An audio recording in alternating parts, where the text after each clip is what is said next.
बिस्मिल्लाहिर्रहमानिर्रहीम। अस्सलामुअलैकुम। Saudi Urdu news channel में आप सबको खुश आमदीद कहा जाता है।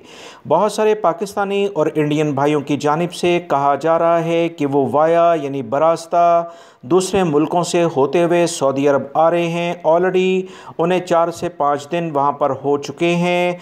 क्या वो सऊदी अरब डायरेक्टली आ सकते हैं, इस बारे में इन्हें बताया जाए।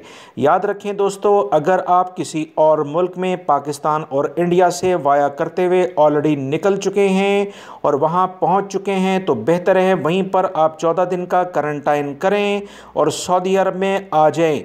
अदरवाइज़ आप सऊदी अरब में अगर आएंगे तो आपको 5 दिन का क्वारंटाइन यहां पर भी करना पड़ेगा, जो कि होटल का खर्चा 1200 से 1500 रियाल आ रहा है। उससे बचने के लिए आप दुबई में अगर इस वक्त क़याम पजीर हैं और उसके बाद 14 दिन के बाद PCR टेस्ट कराने के लिहाज से मनफी रिजल्ट लेकर सऊदी अरब में आ जाएं तो इस तरह से आपको सऊदी अरब में क्वारंटाइन नहीं करना पड़ेगा। अगर आप पाकिस्तान और इंडिया से अभी सफ़र करना चाहते हैं और आपके टिकट बुक हैं तो उसे आप कैंसिल करवा दें और सऊदी हुकूमत ने 5 दिन का या 3 दिन का जो क्वारंटाइन एक वैक्सीन के लिहाज से दिया है उस पैकेज से फ़ायदा उठाएं।